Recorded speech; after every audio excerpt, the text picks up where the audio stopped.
네, 오늘 준비는 지금부터 늦은 시간이긴 하지만 1시간 정도 진행을 해보도록 하겠습니다. 정말 영화를 보고 나서 굉장히 흥미롭고 많이 복잡해지지 않았을까 싶습니다. 감독님 그리고 배우분들 간략한 인사 말씀으로 시작하도록 하겠습니다. 네, 안녕하세요. 명절 첫날 이렇게 또 많이 찾아주셔서 너무 감사드립니다. 거미줄 연출한 영화監김지훈입니다. 반갑습니다. 사과합니다. 네, 안녕하세요. 안녕하세요. 이민자 연기의 임수정입니다. 반갑습니다. 네, 반갑습니다. 호주입니다. 네. 민구 전여빈입니다. 반갑습니다. 한예림 정수영입니다. 반갑습니다. 네, 시작하도록 하겠습니다. 오늘 굉장히 뜻깊은 날입니다. 또 이게 명절 연가로 직전이라서 피를 덮으실 텐데 또 이렇게 이 시간까지 다들 자리에 완전히 채워주셨고요. 더군다나 오늘 영화가 처음 하게 된 개봉일입니다. 그래서 오늘 재미가 더욱더 중요한 것 같은데 감독님께서 그동안 너무 수다른 개봉일을 맞으셨겠지만 오늘 지금 기분이 어떠신지 시작하도록 하겠습니다. 네, 일단 그 팬데믹 이후로 영화에 대한 생각들을 많이 하게 됐었고요.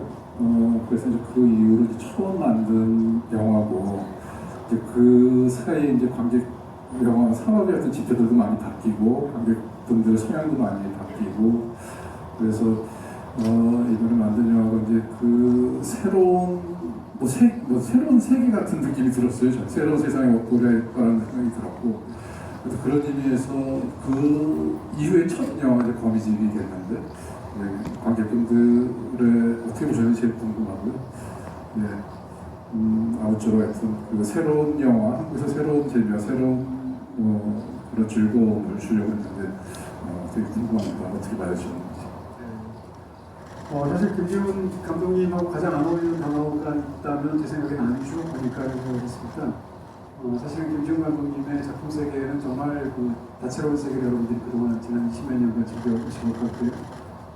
마치 장르의 탐색가처럼 영화들마다 서로 다른 어떤 그런 뉘앙스와 개성을 가진 영화들로 우리를 즐겁게 해줬다 이런 생각을 항상 팬으로서 기쁜 마음으로 생각하는데 이번 영화는 근데 그 중에서도 이제 영화에 관한 영화를 찍으셨습니다. 사실 감독들이 언젠가 영화에 관한 영화를 찍고 싶어 하시는 것 같고 무엇보다도 다른 어떤 분야나 장르에 있는 영화들보다 영화에 관한 영화를 찍을 때 가장 부담스러워 하시면서 가장 뿌듯해 하시는 것 같아요.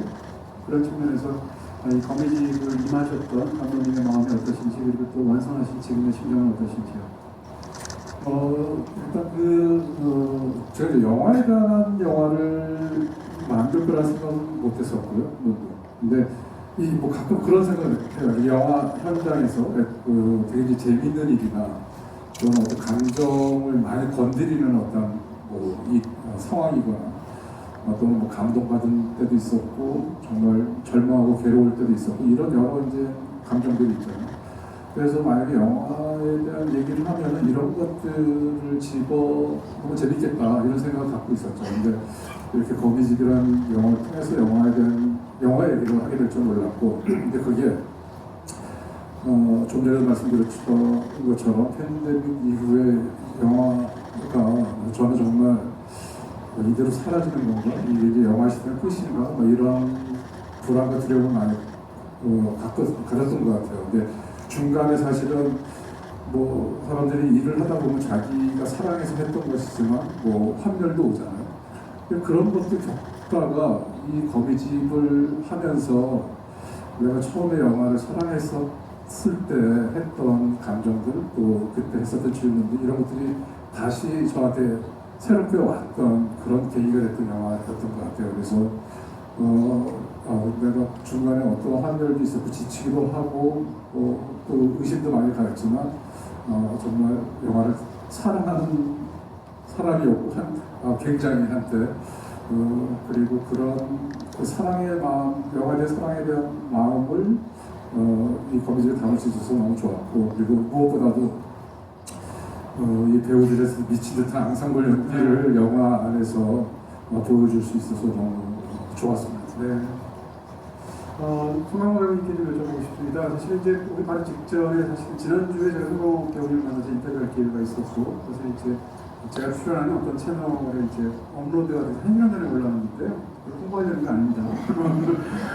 1시간 직전에 이제 와서 궁금하니까 1시간 사이 댓글들을 쭉 읽고 있었는데 굉장히 사람들이 다니면서 송강호 배우님의 출연을 너무 좋아하는 그중에서 가장 인상적이었던 댓글이 이런 거였습니다. 21세기 한국 영화 걸작들은 둘로 나뉜다. 송강호가 나오는 걸작과 나오지 않는 걸작 이렇게 하는데 정말로 많이 너무 되는 얘기더라고요.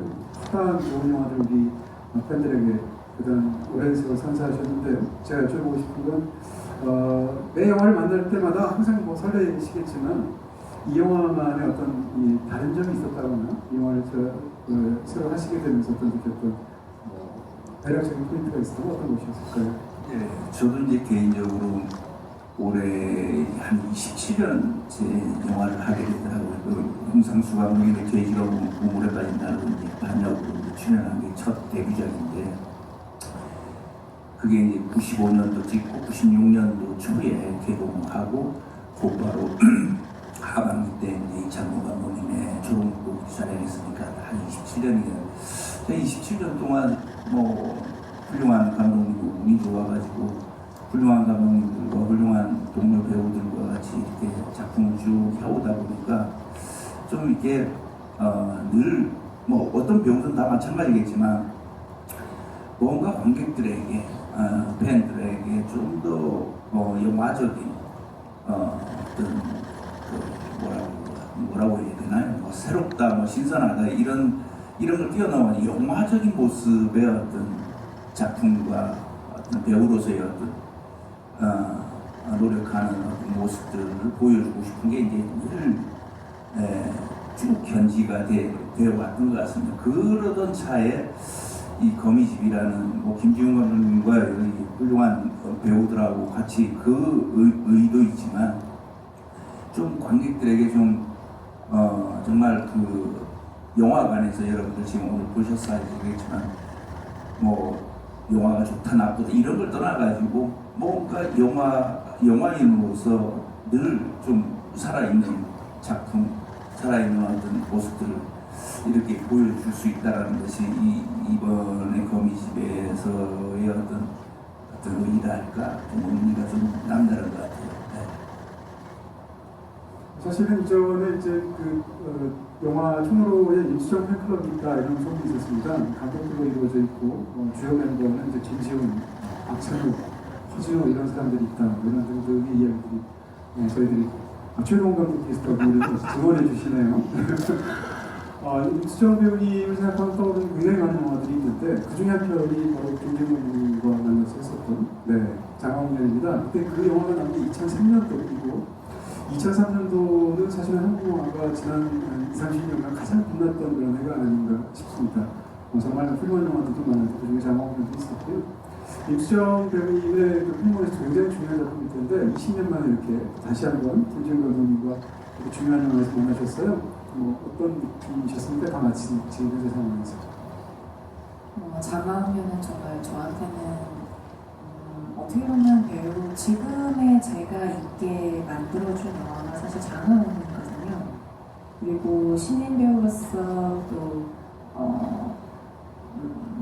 어떤 치열한 오디션의 어떤 과정을 통해서 간절함으로 큰 영화에 참여하게 되면서 너무나도 행복하고 또 저한테는 이루 다 말할 수 없을 정도로 특별한 영화인데요. 그로부터 감독님과의 또 다른 어떤 작업들을 늘 고대해 왔는데 너무나도 이건 정말 뭔가 사람의 어떤 이렇게까지 타이밍이 맞을 수 있을까 할 정도로 올해 이렇게 장화홍련이라는 영화를 개봉을 하고 20년이 되는 해에 근데 또 너무 운이 좋게도 감독님과 또 이 멋진 배우분들과 함께 거미집이라는 영화를 통해서 또 관객분들한테 이렇게 선보이게 되면서 또 거미집 안에서 제가 맡은 캐릭터가 베테랑 배우란 말이에요. 이미 20년 동안 내가 배우로서 그래도 열심히 해왔구나라는 게 마치 이렇게 보답을 받는 것 같은 캐스팅 제안을 받았던 기억이 나고요. 그래서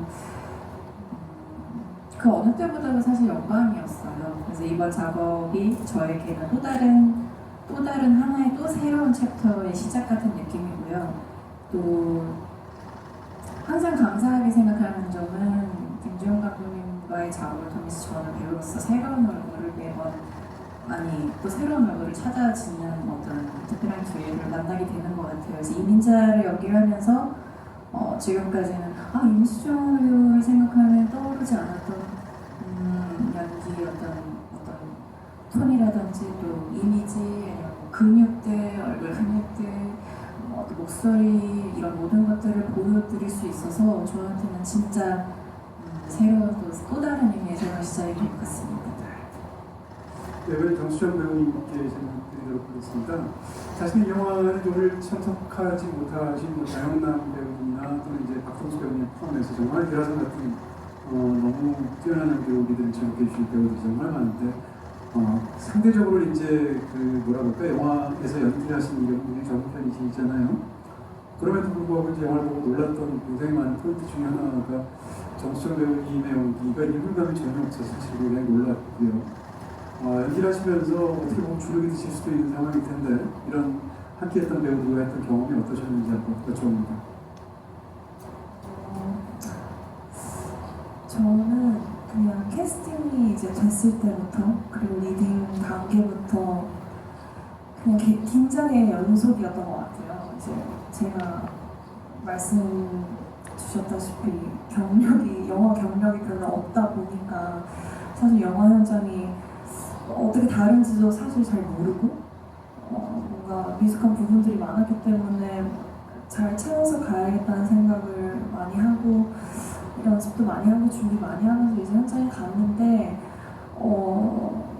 제가 걱정했던 것과는 달리 선배님들이 정말 편안하게 대해주시고 감독님부터 너무 이제 뭔가 딱 리더의 역할을 해주시면서 현장을 부드럽게 뭔가 이끌어 가 주셨어요. 그래서 긴장을 좀 덜 하게끔 하고 뭔가 주눅이 들 수 없는 현장? 그러니까 너무 화기애애해서 그래서 그런 사랑과 이런 마음이 다 느껴졌어서 저는 그냥 뭔가 신나게 항상 촬영에 임했던 것 같아요. 뭔가 즐겁게만 하고. 네. 네. 네. 이번에는 전영 배우님. 네. 전영 배우님께 제가 질문을 드리도록 하겠습니다. 네. 사실 이제 이 영화에서 많은 분들이 벌써 개봉한 지 오늘 하루밖에 안 된 전영 배우님 이야기하시는 분도 굉장히 많으시고, 제가 또 며칠 전에 송강호 배우님 인터뷰 때 들은 굉장한 칭찬의 말 중에 하나가 이제 후공 같은 매력이 있다는 영화 속에서요. 네, 그런 칭찬을 하셨는데 실제로 영화를 보면 뭐라고 할까 이제 각 배우들의 에너지가 너무 중요한 그런 강상물 연기 플러스 또 각 배우들의 개성이 도드라지는 연기가 중요했을 텐데 그 중에 이제 미도 역할을 맡으셨잖아요. 근데 미도라는 이름하면 사실 한국 영화사에서 올드보이에서 강혜정 씨가 맡은 배우 이름이 미도거든요. 그래서 미도라는 이름만 맡으면 다 명연기를 하는구나 이런 생각을 제가 하게 됐습니다. 네. 근데 그 미도 역을 맡으셔서 특히 극 중에서 보면 에너지가 굉장히 충만해 보이시는데 확실하게 공기가 들어간 어깨공처럼 실제로 저 영화를 찍을 때 컨디션이 좋으셨죠? 여러 가지 의미에서 식사도 잘 하시고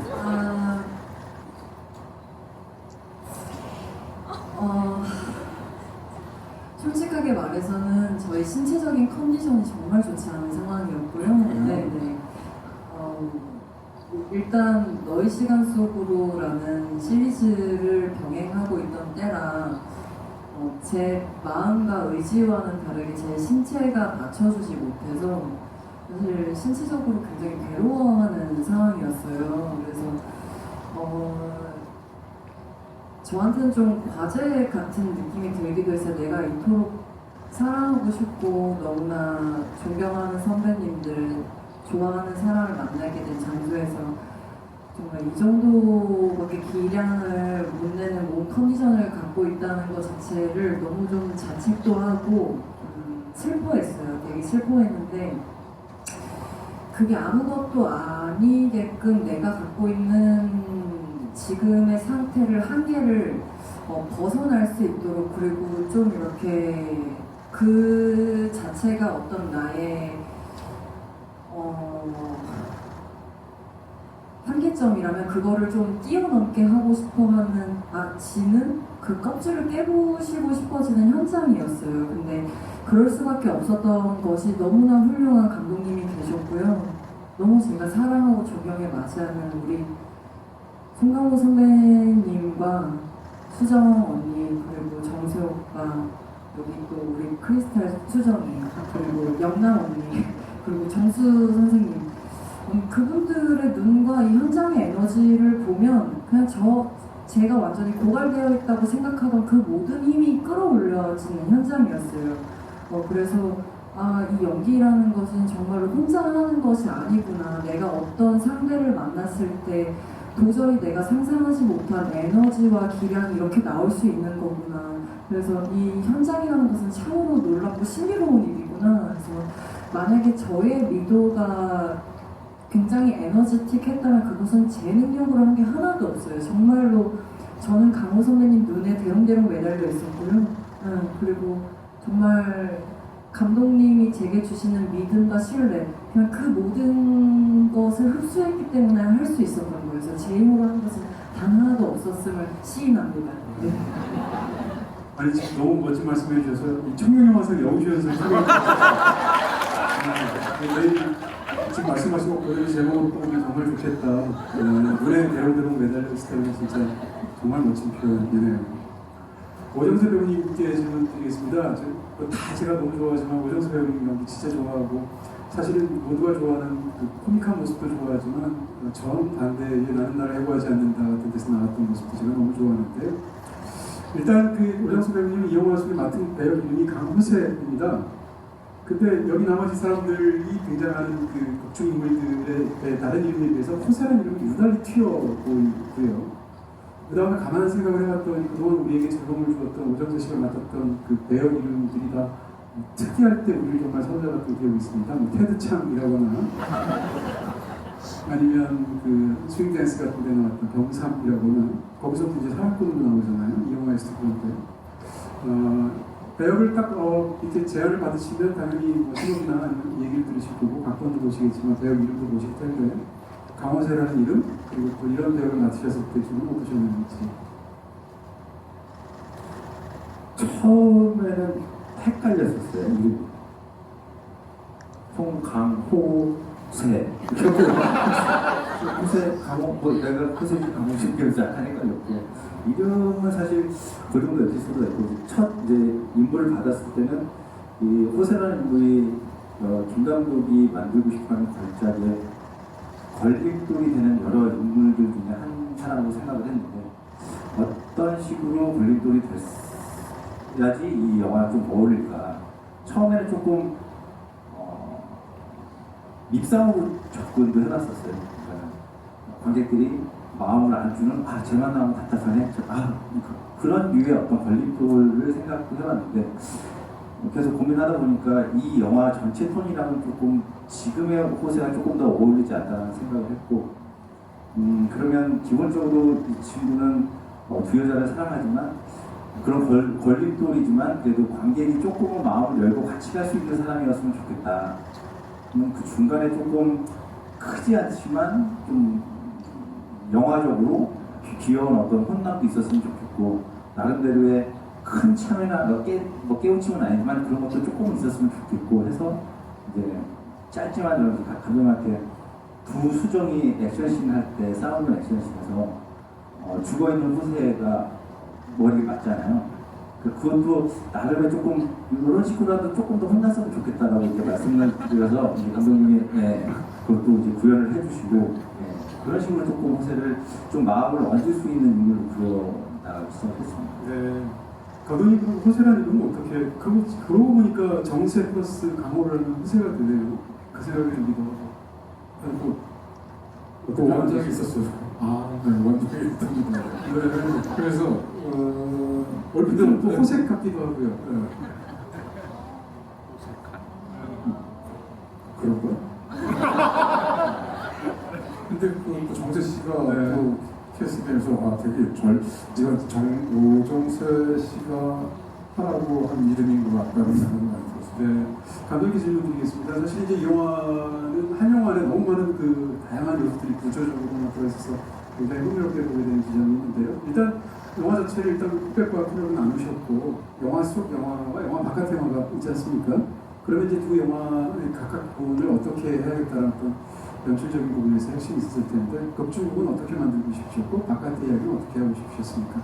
그러니까 일단 그 영화 속 영화는 60, 70년대 장르 영화들 이런 것들을 레퍼런스로 많이 생각했었어요. 시추콜 사이코도 있고 그러니까 여성 서사가 있다는 측면에서 디아볼릭도 있고 그리고 그러니까 그 영화는 이제 여성의 어떤 그 욕망과 범죄를 되게 아주 묘사한 작품 여러 가지 그 디나미적인 발자국으로 장르가 발전하는데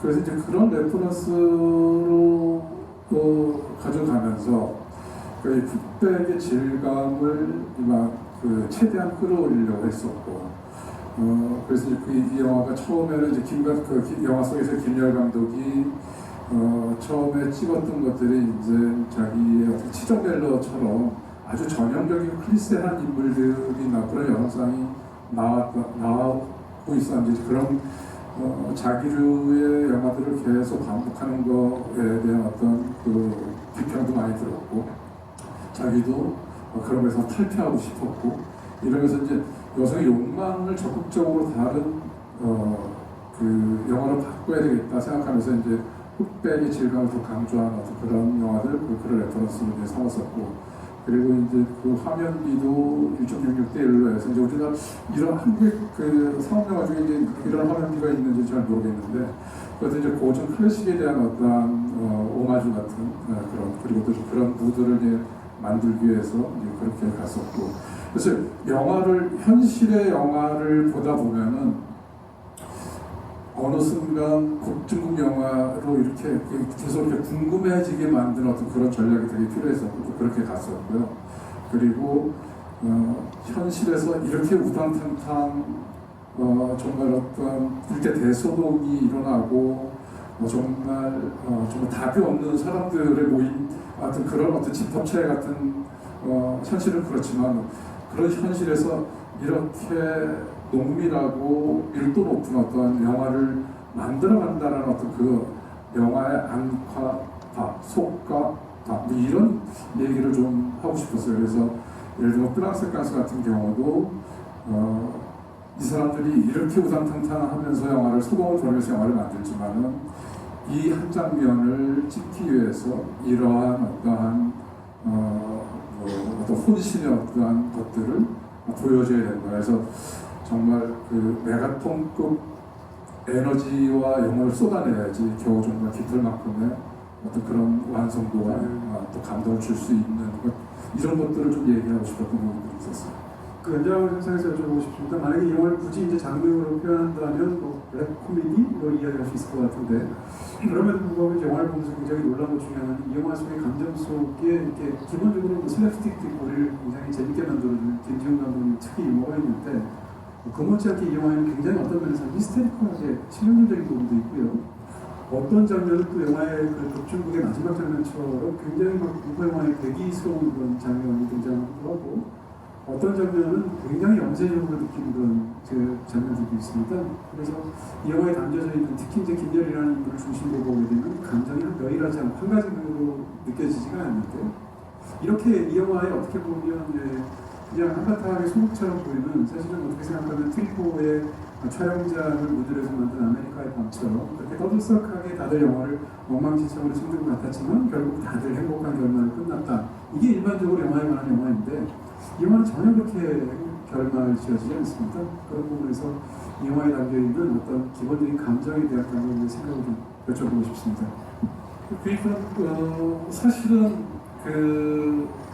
김 감독의 마지막 표정이 이제 같이 많이 언급되는데, 근데 저는 이제 관객들이나 이제 그 영화를 본 사람들한테는 걸작 탄생을 예감하게 했고, 근데 당사자인 김 감독 자체는 그 결과물의 어떤 성취보다도 이것을 만들기 위해서 그 지나왔던 시간들이 주마등처럼 슬라이드처럼 스쳐가지 않았을까, 거기에 그 감정이 더 그 당시 많이 느껴지지 않았을까 이런 생각이 들었고, 또 한편으로는 가끔 이제 그 장면을 얘기할 때 좀 언급했던 부분들인데, 예술가, 그러니까 아놀드 하우저의 이제 문학과 예술사에서 같은 경우 보면 제가 이제 좀 젊었을 때 읽었었던 책인데, 그게 그 예술가와 청드론의 공통점을 얘기하는 거였어요.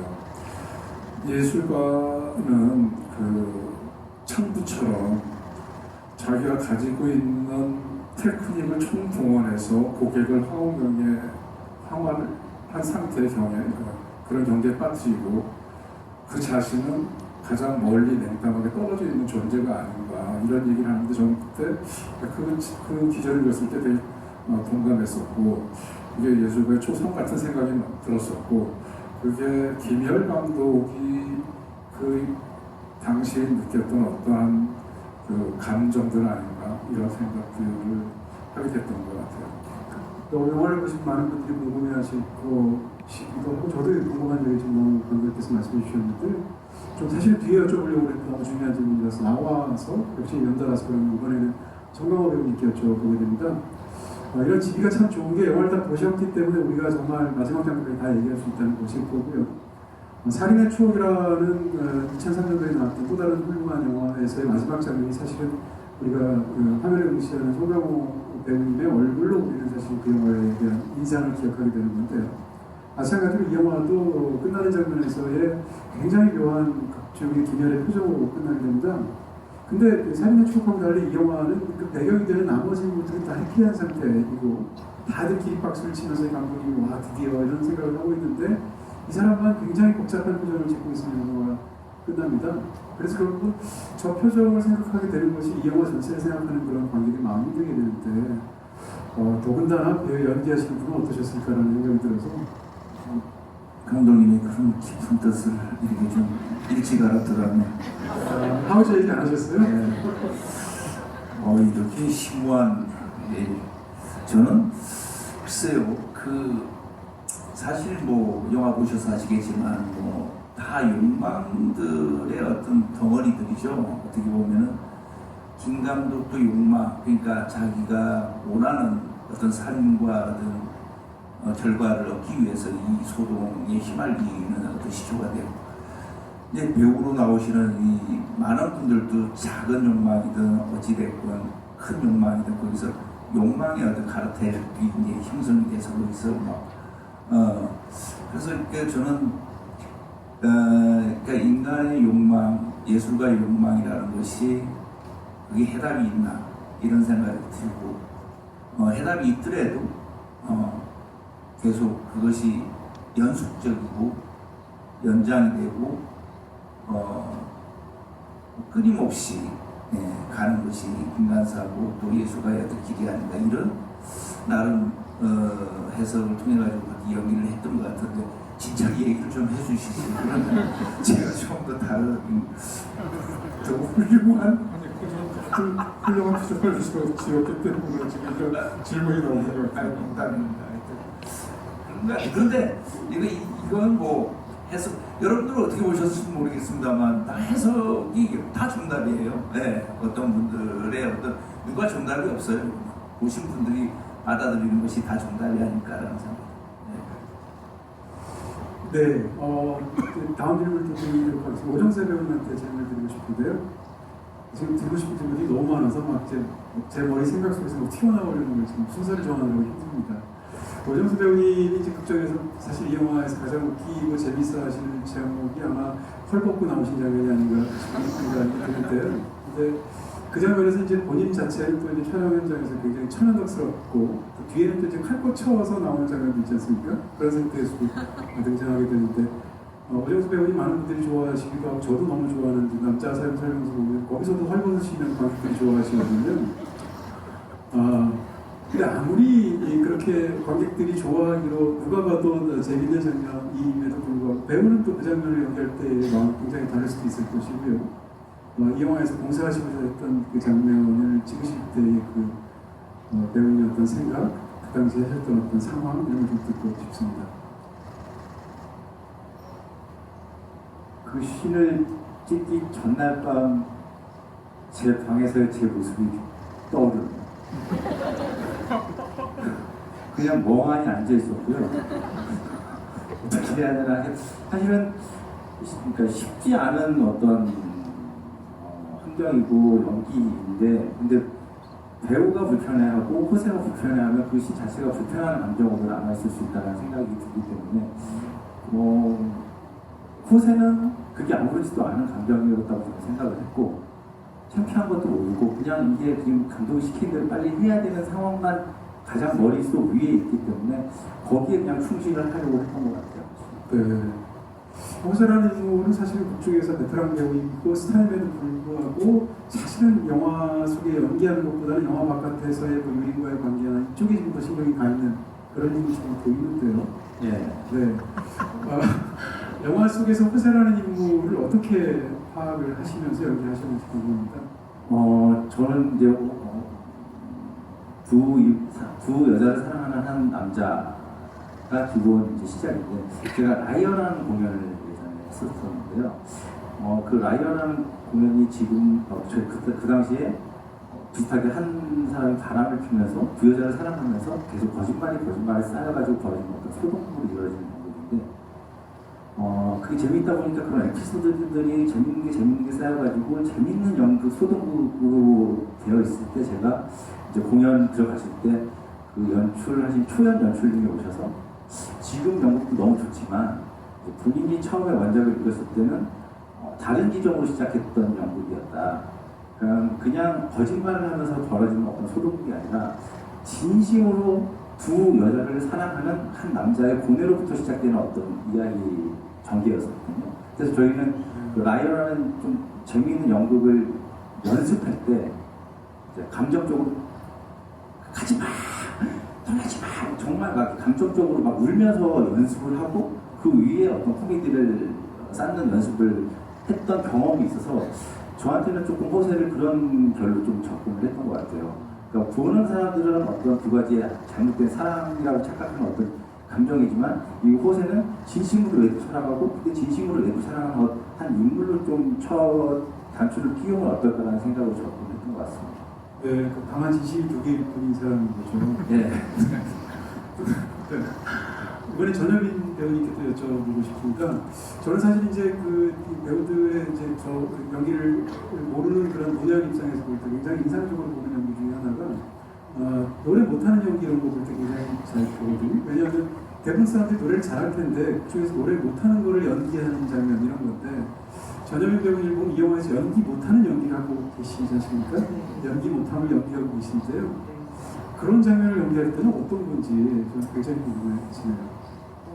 참 제가 운이 좋게도 강호 선배님께서 친히 이제 저에게 어떤 아주 귀한 재료를 풍랑 내어주셨어요. 약간 이런 거 어떠냐고. 근데 그게 너무나 좋은 재료여서 그걸 좀 흡수시켜서 사용을 했고요. 사실 강호 선배님의 지대한 영향이 있으셨고 그리고 구체적으로 어떤 건지 조금 더 얘기해 줄 수 없나요? 선배님께서 여빈아 혹시 이런 건 어때 하면서 이렇게 좀 시연을 해주셨어요. 그래서 선배님 그거 좋은 것 같아요. 그러면서 저 좋습니다. 그래서 그걸 그냥 흡수해서 좀 따라하려고 했고 근데 이제 어쨌든 그런 장면이 또 너무 가도 안 되고 또 너무 안 가도 되는 어떤 때는 이제 저도 한 인간으로서 멋있어 보이고 싶은 사람이자 멋있어 보이고 싶은 배우이니까요. 그래서 좀 그거를 좀 깨는 용기도 좀 필요했고요. 그리고 또 어느 순간은 또 그게 되게 희극적인 장면이니까 제가 훨씬 더 막 앞서 나가고 싶은 마음이 들 때도 있거든요. 이제 또 그럴 때는 또 이제 지훈 감독님께서 여기 이 정도까지가 딱 좋을 것 같은데 약간 그렇게 톤을 또 잡아주시고 또 강호 선배님께서 여기나 더 해도 돼 하고 끌어주시고 네, 그런 상황에서 이제 씬을 만들어낼 수 있었습니다. 네. 임수정 배우님께 질문 드립니다. 임수정 배우님의 연기를 너무 좋아하는 사람 입장에서 사실 이 배우의 다양한 얼굴들을 나는 상당 부분 알고 있다고 생각을 했었는데 이 영화를 보면서 사실은 어떤 장면은 저 사람은 정말 임수정인가라고 생각할 정도로 달라 보입니다.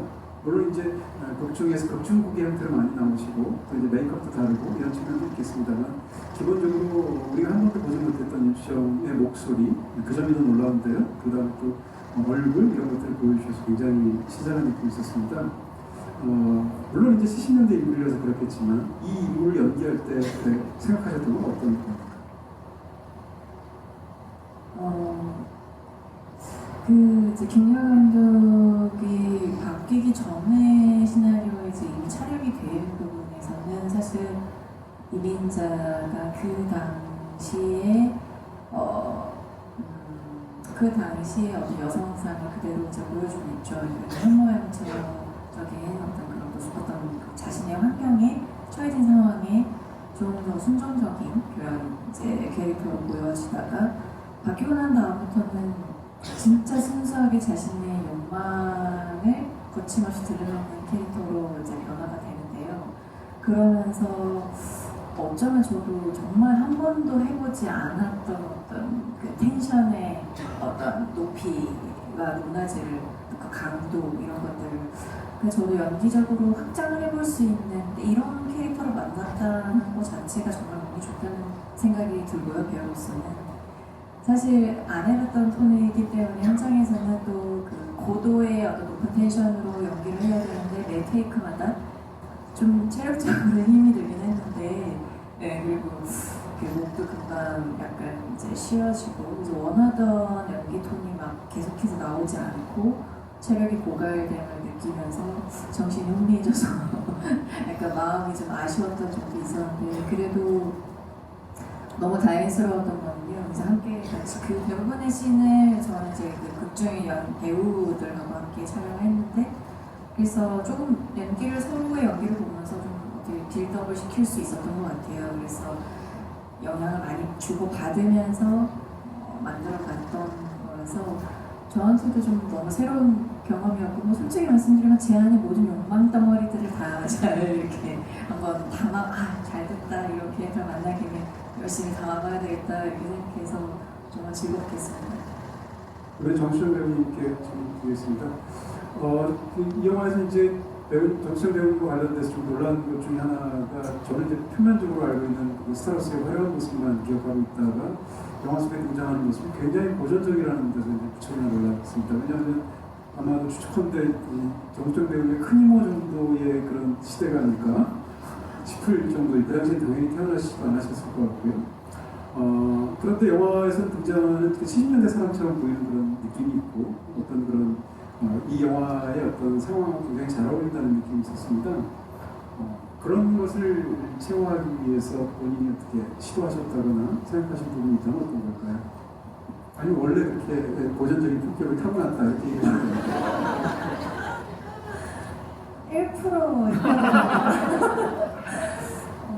네, 근데 이제 저는 평소에도 이제 제가 살아보지 못했던 그 시대에 뭔가 궁금증이 항상 있거든요. 그때 음악도 좋아하고 영화도 좋아하고 뭐 패션도 모르고 그래서 항상 좋아했는데 이제 이 70년대 배경의 영화를 하게 되어서 이제 또다시 서치가 시작이 된 거죠. 뭐 그때 영상, 뭐 영화 클립 같은 것도 많이 보고 이 룩을 위해서는 뭐 이제 잡지 같은 것도 많이 찾아보면서 뭔가 최대한 일단은 뭔가 외적으로 이게 받아들여지게끔 하려고 노력했던 것 같아요.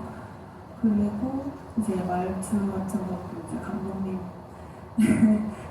시방에 따라서 이렇게 잘 열심히 감독님 옛날이시니까 정말 제일 잘하시거든요. 그 네. 70년대 말투를.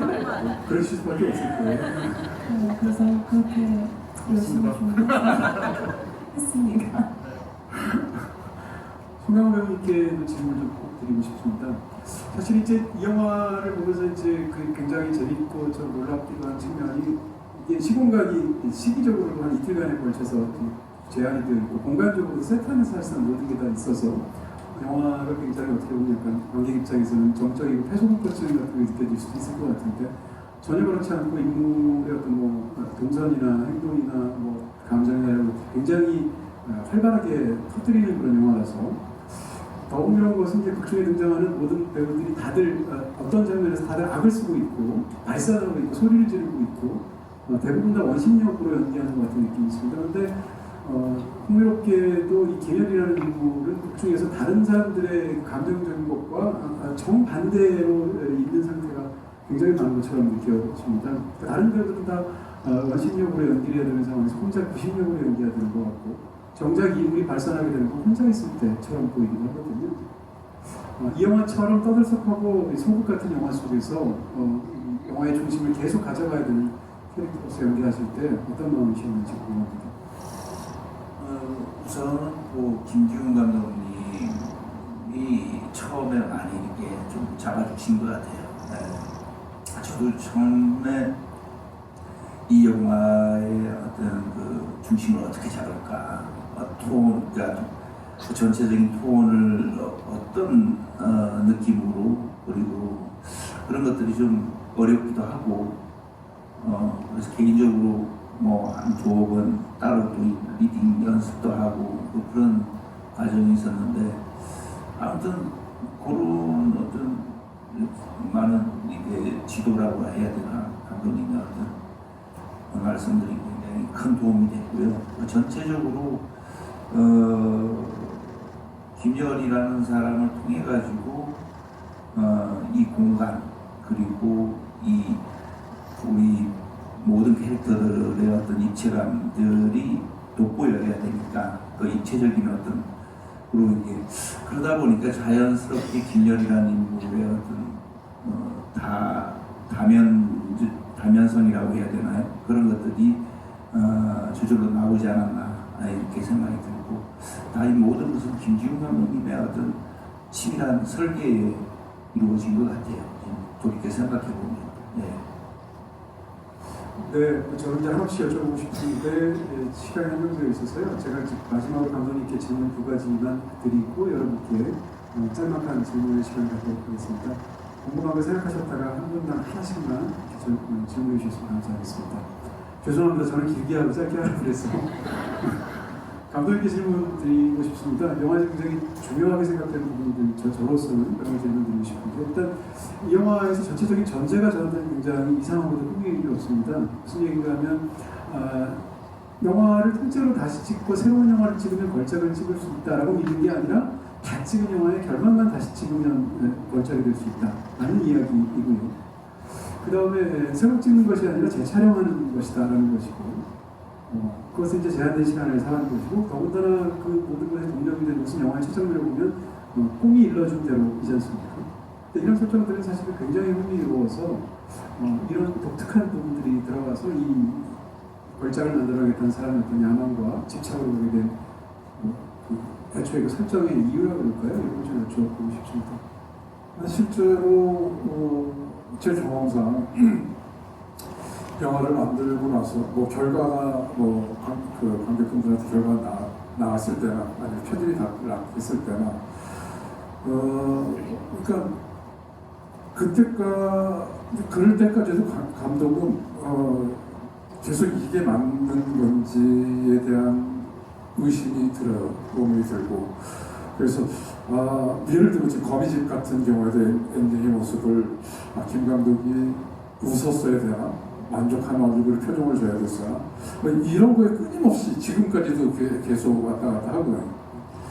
그러니까 하여튼 그런 면에서 그 감독이라는 사람은 영화를 전 모르겠어요. 다른 감독들은 어떤 확신에서 영화를 만드는지 모르겠고 또 그런 확신에서 만드는 감독들도 있겠죠. 근데 저는 끝까지 그냥 영화가 너무 저한테는 그냥 생물 같고 그냥 뭔가 이렇게 예민한 촉수를 가진 어떤 생물체 같아가지고 조금만 그 큰 그림을 가지고 와서 영화를 만들긴 하지만은 그날의 컨디션, 그날의 공기 뭐 이런 뭐 습도, 온도 이런 것들 해서 전 크게 좌우되는 스타일이고 또 그래서 그런 것 때문에 현장에서 되게 예민하게 되게 좀 보는 편이에요. 그래서 새로운 것도 이게 얘가 도대체 뭐 어디로 가려고 그러는 것인지를 계속 끊임없이 주시하고 있기 때문에 그래서 엔딩에 대한 그 강박들이 제일 좀 큰 편이에요. 그래서 저는 엔딩이 그러니까 김열 감독의 마지막 표정에 의해서도 관객들과 반응들이 이렇게 크게 다른데 그래서 이 엔딩만 바꾸면 걸작이 될 거라는 확신이 쓸 수 있는 것은 감독의 입장인 것 같아요. 네. 뭐 시인이 어떤 기절에 그 단어를 한번 바꿔보거나 뭐 순서 바꿔보거나 훨씬 더 좋았을 텐데 라는 한 것처럼 뭐 그런 시인들 마음이 있을 거라 생각이 드는데 그래서 김열 감독한테는 그게 충분한 어떤 이유가 되는 거고 또 이제 사실은 엔딩만 바꾸면 걸작이 될 거라고 얘기하지만 엔딩을 바꾸려면은 앞에 이제 그 맥락이 중요해야 되니까 조금씩 앞부분을 막 바꿔야 되거든요. 시작 때부터 여기서부터 바꿔야 돼. 뭐 이런 얘기를 하면서 시작을 하는데 그 정도로 감독 현장에서 또 영화를 이렇게 영화라는 것을 이렇게 대할 때 그렇게 안절부절 할 수밖에 없는 존재가 될 수밖에 없고 왜냐하면 이게 내가 지금 선택한 것이 맞는 건지 관객들이 좋아할지 이분들의 어떤 노고와 헌신들이 대단하지 않을지 계속 노심초사하게 되거든요. 그래서 그런 면에서 김열 감독은 특히 저 같은 감독 모든 감독들의 어떤 마음을 이렇게 보여준 것이 아닌가 저는 생각이 들었습니다. 네. 이 영화 이제 마지막 그 전반부에 한 10수분은 정말 장대하다는 느낌이 들지 않습니까? 그리고 이제 그 전까지 영화의 인상을 완전히 바꾼 그런 느낌이 있는데 영화의 마지막에 이제 10년 전에 어떤 일들을 이제 김열이 회상을 합니다. 10년 전의 일들에서의 그때도 화제가 나고 있었고 지금 촬영 현장에서도 화제가 나고 있는 공통점이 있고 그때도 공고에서 뭔가를 꺼내려고 했고 영화 속에서도 이제 공고를 뭔가 꺼내려고 하죠.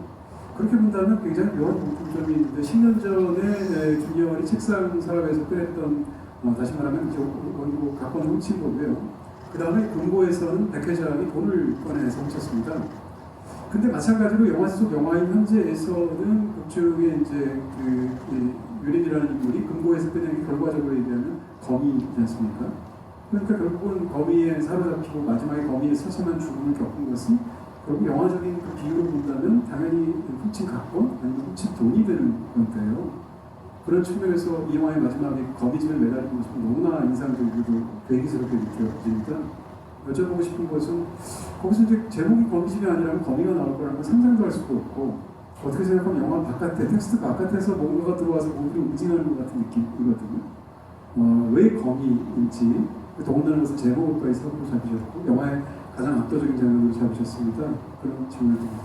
네, 그 거미집이 원작이 거미집 제목이 원작이었고 제가 이제 각색을 하면서 원작자한테 왜 거미집이냐 였냐라고 물어보진 않았어요.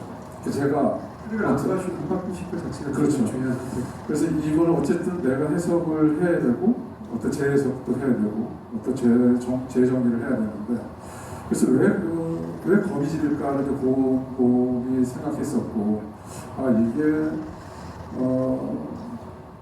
어떤 욕망에 관한 얘기일 수 있겠구나. 이 거미집이라는 어떤 자체가 여러 가지 몇 가지 일이 있어요. 또 거미라는 것은 또 이 영화에서 영화 뒷부분에 나오는 어떤 그 스릴러 호러 같은 느낌이 있어서 그 거미들은 사람이 부재한 곳에 이렇게 이제 많이 지고 있고 사람이 사라졌거나 없거나 있지 않은 어떤 그런 어떤 공포 영화 스릴러 같은 그 크리세 같은 느낌이 들고 그리고 거미라는 그 거미줄 집을 지어놓고 뭔가를 걸려들게 하는 그런 어떠한 욕망을 가져다 주는 것, 집을 멋지게 지어놓고 거기에 뭔가 걸리기만 하라 하는 어떤 안간힘과 어떤 바람은 감독의 존재 같다는 생각도 들어요. 영화를 만들면서 이렇게 뭐 그냥 우스꽝스럽게 만든 거지만 거기에는 엄청난 어떤 플랜과 어떤 뭐 이렇게 그 영화적인 어떤 이런 것들을 짜놨는데 그런 거에 걸려드는 어떤 좀 기다리는 존재가 또 감독의 존재가 아닌가 생각이 들고 결국 이제 그 근거 안에 있는 것은 그리고 그거는 사실은 욕망의 집합체고 덩어리고 하나의 어떤 그 핵심인 거죠. 그래서 거기에 결국 그 욕망에 걸려들고 욕망에 꼼짝달싹 못하게 되는 것이 사람들의 어떤 그 운명 아닐까, 여기 나온 사람들의 또 인간들의 어떤 모습 아닐까, 뭐 이런 생각을 하게 됐던 거죠. 네, 감사합니다.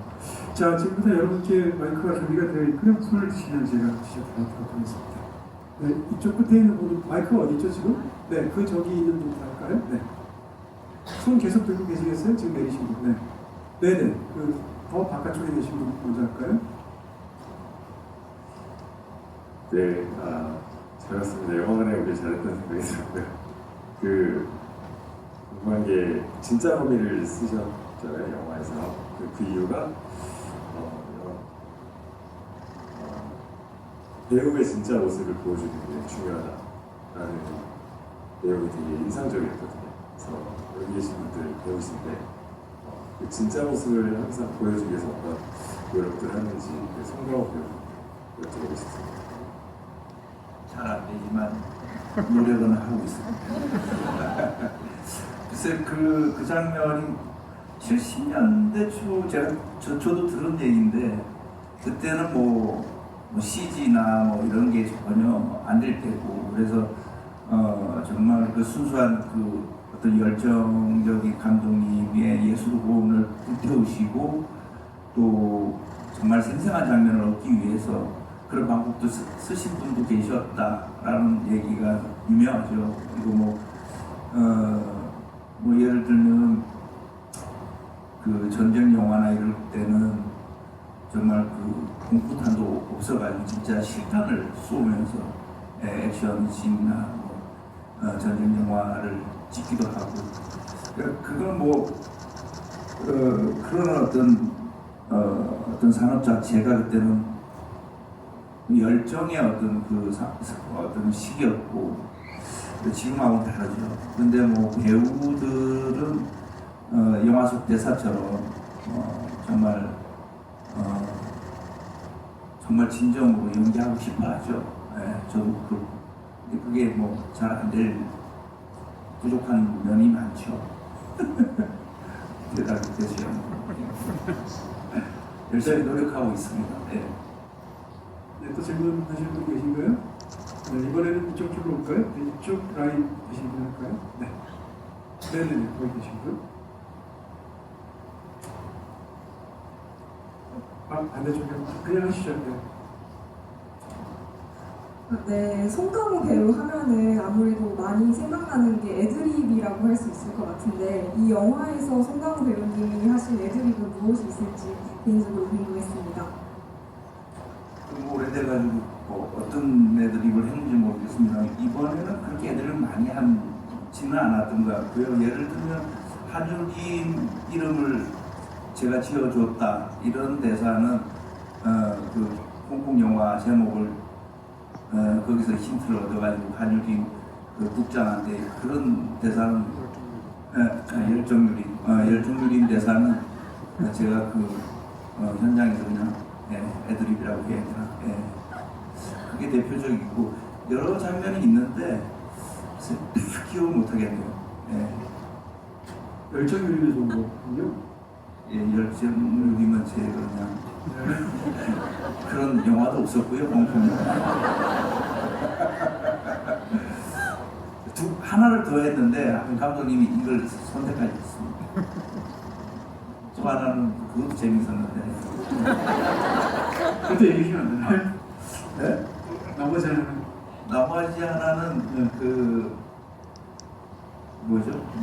연유 글자를 써가지고 이렇게 모르겠습니다. 재미없어 기억도 안 나요.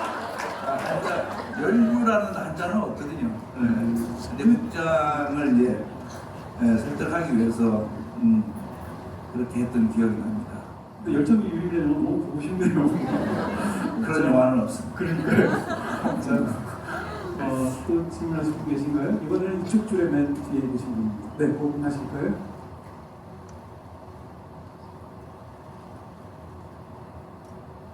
그 거미집이라는 영화가 애자식 영화로 구성이 되어 있잖아요. 근데 저는 이걸 보면서 들었던 생각이 이제 이 이제 극 중에 제시되는 70년대 영화 말고 이 거미집을 촬영하시던 배우분들 사이에서 어떤 즐거운 에피소드가 있었는지 실제로 이 영화만큼은 아닐지라도 극적인 어떤 상황들이 있으셨는지 궁금했습니다.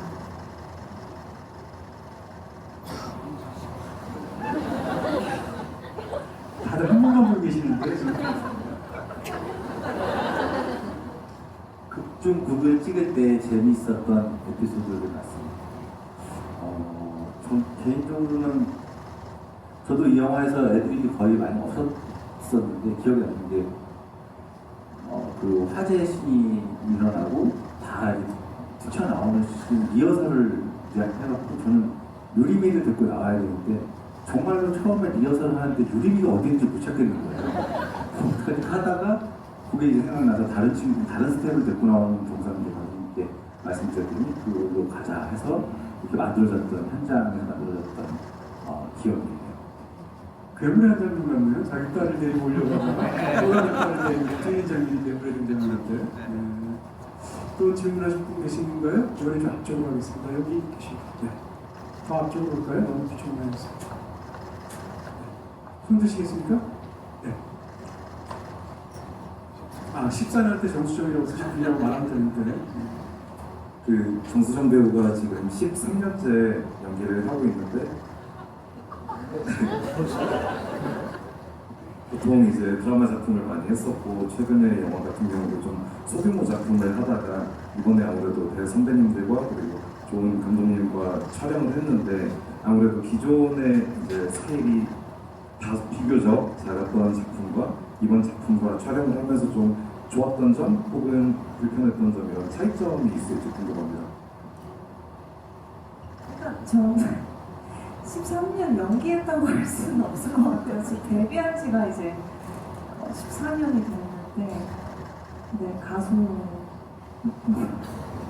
처음에 시트콤으로 시작해서 이제 뭔가 제가 연기에 조금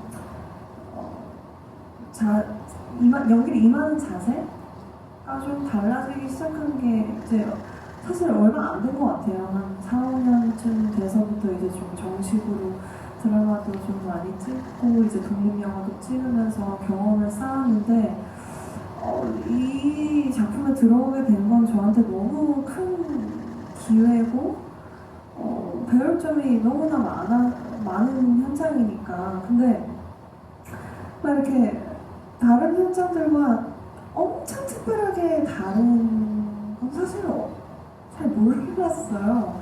왜냐면 똑같이 배우들이 있고 똑같이 스태프분도 있고 똑같은 이렇게 제작 현장이니까.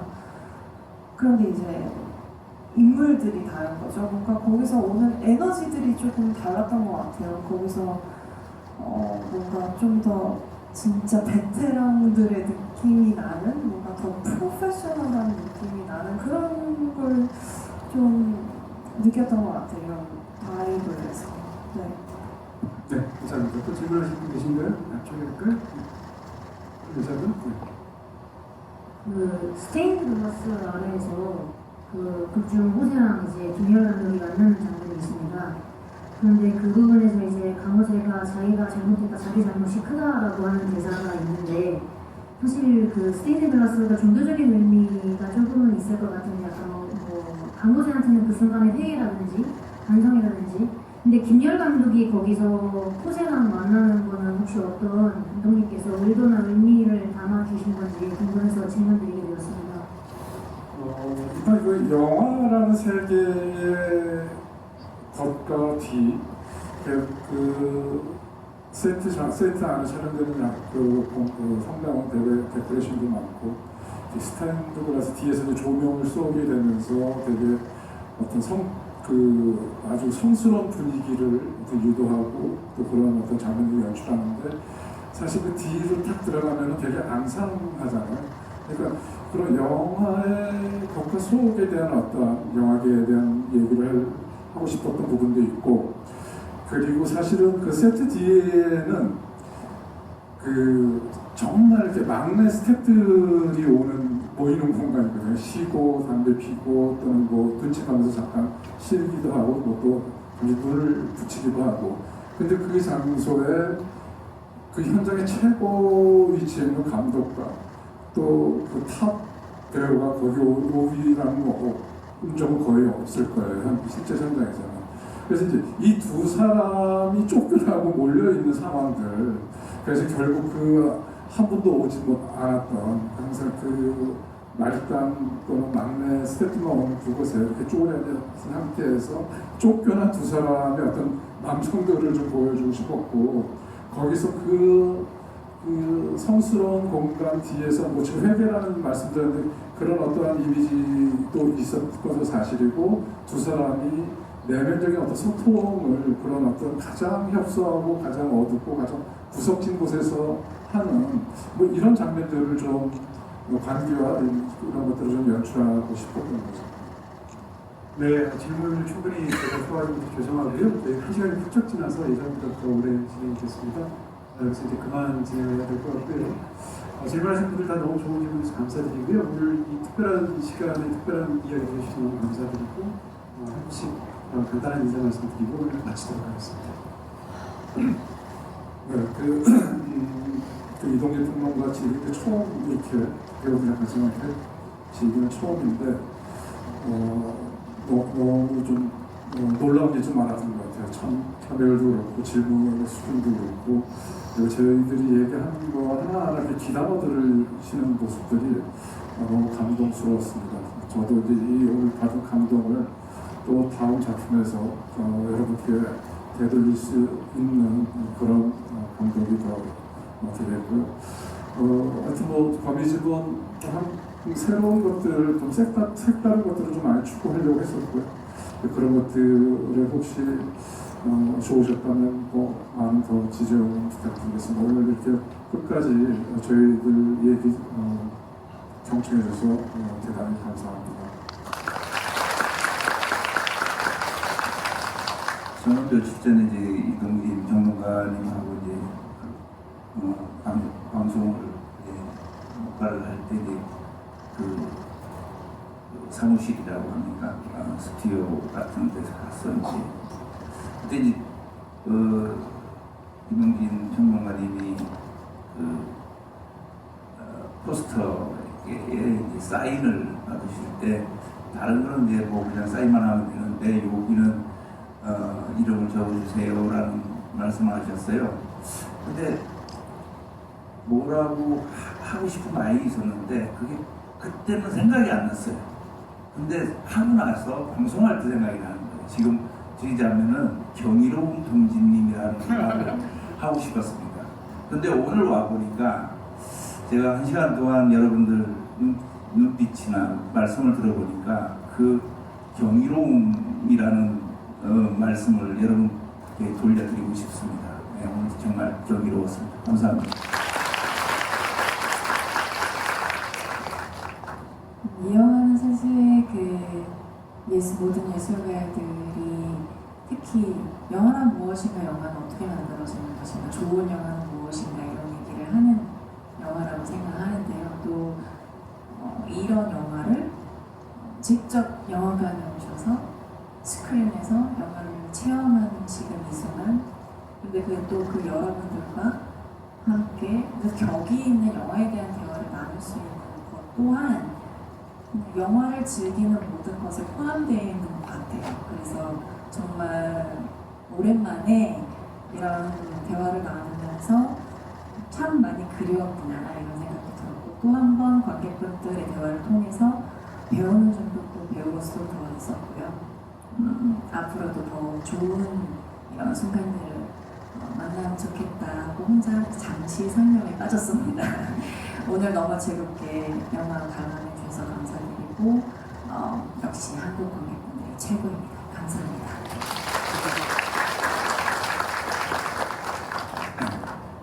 저는 어느 날 거미집이라는 시나리오를 받았습니다. 김중이 감독하시고 송호 선생님이 주연을 확정 지었을 때인데 너무나 빠르게 의사를 결정하고 그다음 찍었습니다. 근데 돌이켜 보면은 저한테는 그냥 되게 긴 여정이었던 것 같아요. 예전 17년, 10몇 년 전에 우한세계라는 작품에서 단역과 주인공으로 선배님과 연기를 처음 한 씬을 했었고, 물론 편집돼서 이제 스크린에서 만나지 못했지만 그때 인연, 또 그 이후에 또 하울링이라는 영화에서 이제 제가 아이를 봐야 되는 날인데 오디션이 겹쳐가지고 이제 아이를 안고 오디션을 봤던, 하지만 이제 떨어졌던 기억도 있고, 또 감독님의 놈놈놈이라는 작품에서 1차 오디션을 받을 때 떨어지기도 했고, 먼 여정을 들어서 거미집이라는 영화를 만난 것 같아요. 근데 감독님이 이 영화의 뿌리가 중요한 것은 꺾이지 않는 마음이라는 얘기를 하시는데, 저 또한 수많은 김정일 감독 중에 하나이지 않을까 생각이 들었고, 또 여러분들도 각자의 중요한 무언가를 끝까지 지키시길 바라겠습니다. 저한테는 의미 있는 영화였습니다. 감사합니다.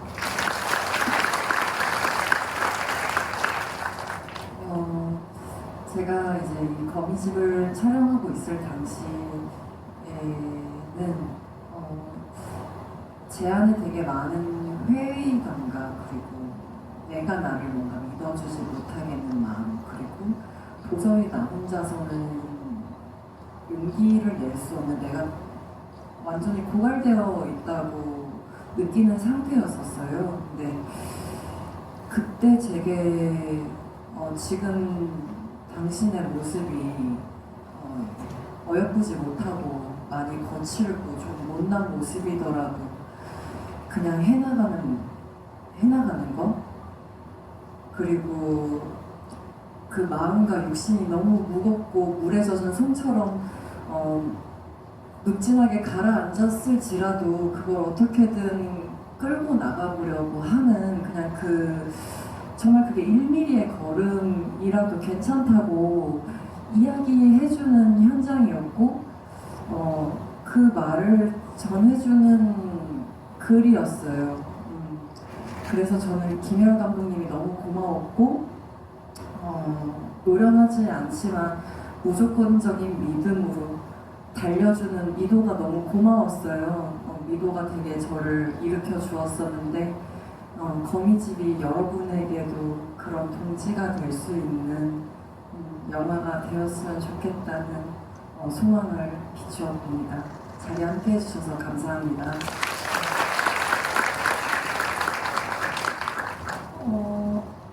저도 이제 캐스팅 이 작품을 함께 하는 순간부터 지금까지도 좀 다 너무 새롭고 뭔가 처음인 순간들의 연속인데, 현장의 기억을 떠올리면 행복하고 설렜던 기억뿐이에요.